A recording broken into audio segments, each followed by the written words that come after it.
Hello everyone, I'm Karuna. Welcome to my YouTube channel with KPython series. Continuing with my Seaborn library.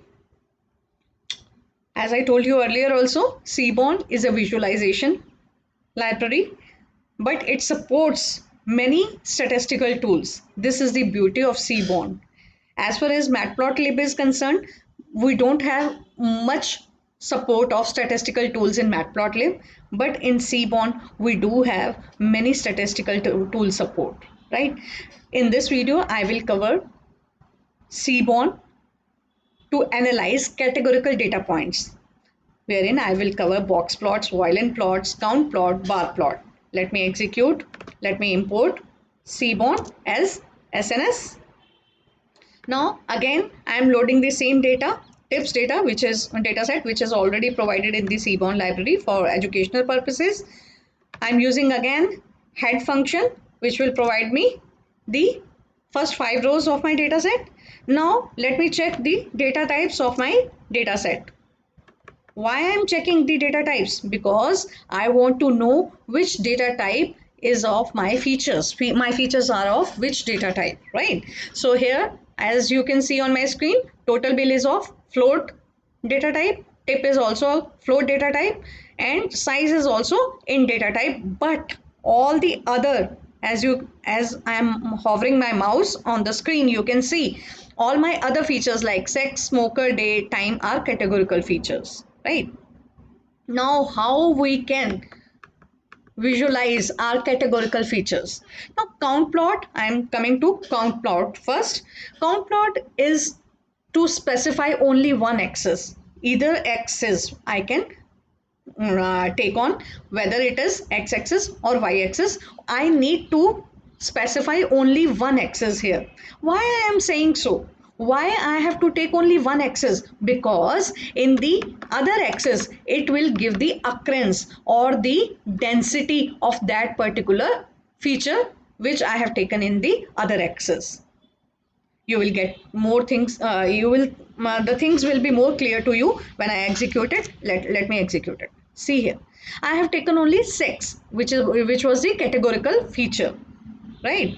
Now on the x-axis I have taken it.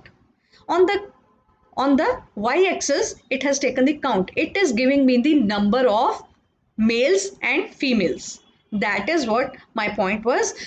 In the axis, in the y-axis, it is giving me the count, the occurrence of this particular feature. Now feature, which feature I have taken here? The sex.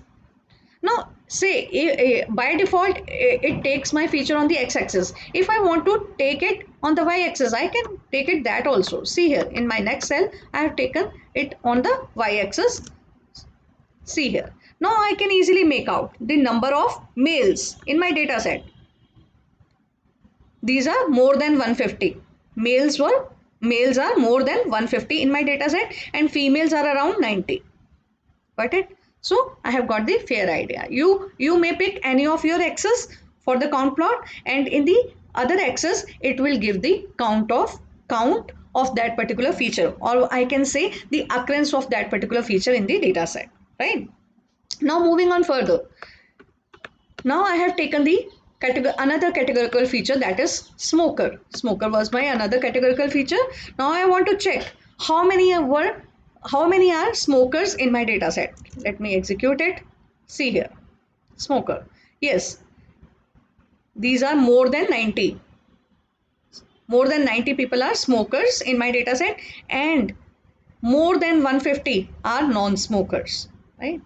Similarly, I can go for day, which is another categorical feature.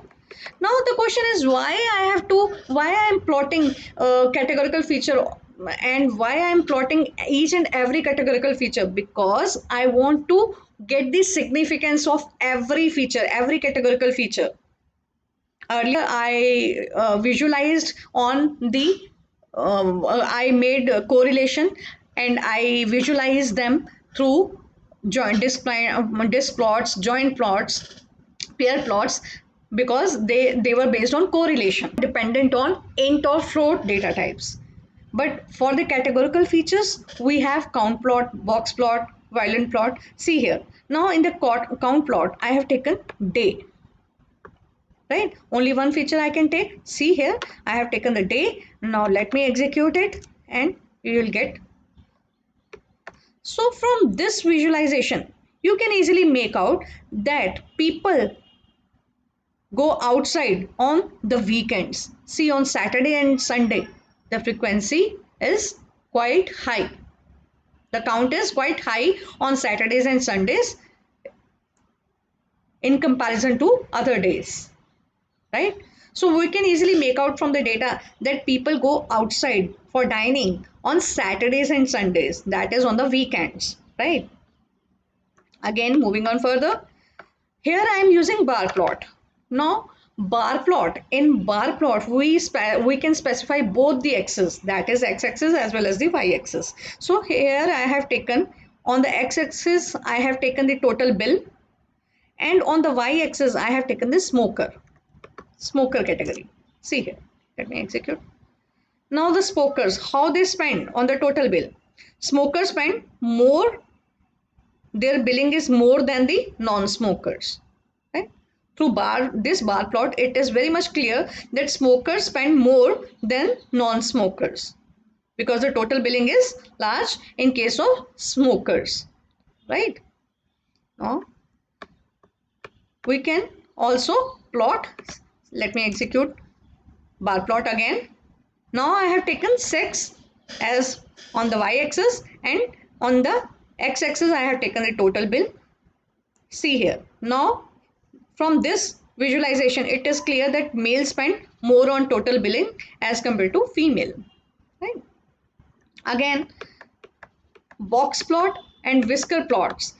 Box plot as whisker, we can call box plot as whisker plots also, and herein we present information in three quartiles, that is 25%, 50% and 75%. I have executed box plot. I have used the inbuilt function of box plot here, and I have taken smoker and total bill, the two variables here. See, smoker, two features. Which are those features? Smoker and total bill. Let me execute it. See here. Now from this graph, you can easily make out, see here, yes, that the smoker, blue, smokers are represented by blue and non-smokers are represented by yellow. Now this line shows it starts from 0, and this lowest ebb, this is 25%, this is 50%, and this is what? This is 75%, and this is our 100%.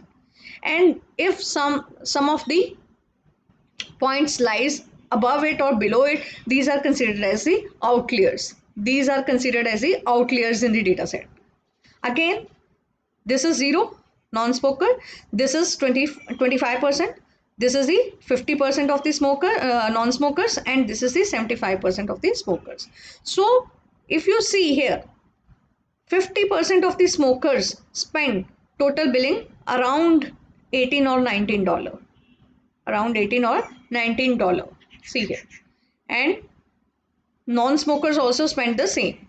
But 75% of the smokers spend around $27.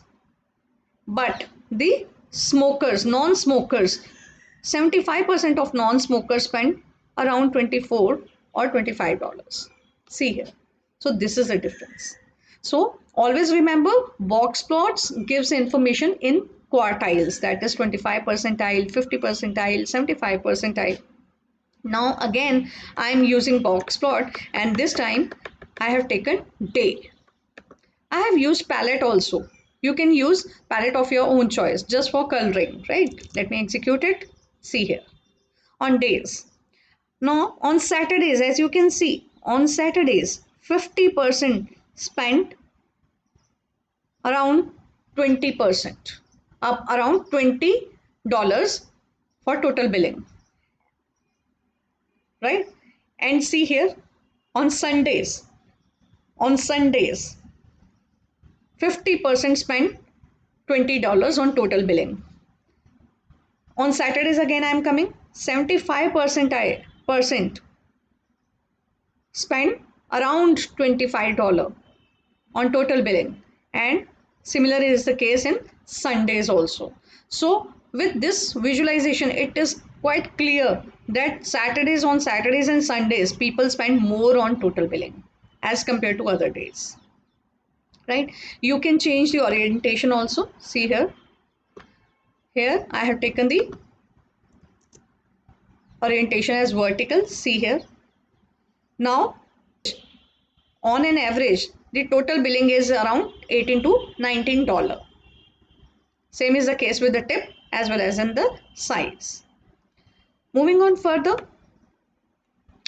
categorizing my data based on some other categories also. Here, this is really very useful. See here. Here I have taken on x-axis, I have taken the total bill. On the y-axis, I have taken the day, and I can use the parameter Huey, and I have given the one more categorical feature, that is sex. And let me execute it. See here. Now it is giving more information. See, male and female with respect to day and total bill. See here. So on Saturdays, females spend more on total billing. On Sundays, males spend more on total billing. Through this, you can easily make out intelligent inference of your data set, right? Moving on further, coming to violin plots. Now, the only difference between violin plot and box plot is violin plot gives us the distribution of data in terms of kernel density estimation. In terms of kernel density estimation. Here, let me execute it. I have taken the inbuilt function violin plot of Seaborn, right? And if I press tab plus shift, you again can get the description of it. See here on my screen, you can get the entire description of its parameters and what exactly this function will do for us. Let me execute it. Here I have taken on x-axis, I have taken total bill. On y-axis, I have taken the day, and palette I have taken the rainbow. Now you can see here, it is showing the density from this. See here, from total bill is on Sundays. Total bill is from $5 to $40, you can say. The density is quite high, right? The density is at the highest at $20 on Sunday. Similar is the case in Saturdays also, right? But most of the spending is on Saturdays and Sundays as they are more dense. So I hope this finishes with your Seaborn, and I really hope this clears more of your visualization doubts. Now I will come up with the exploratory data analysis in my upcoming videos. Thanks for watching.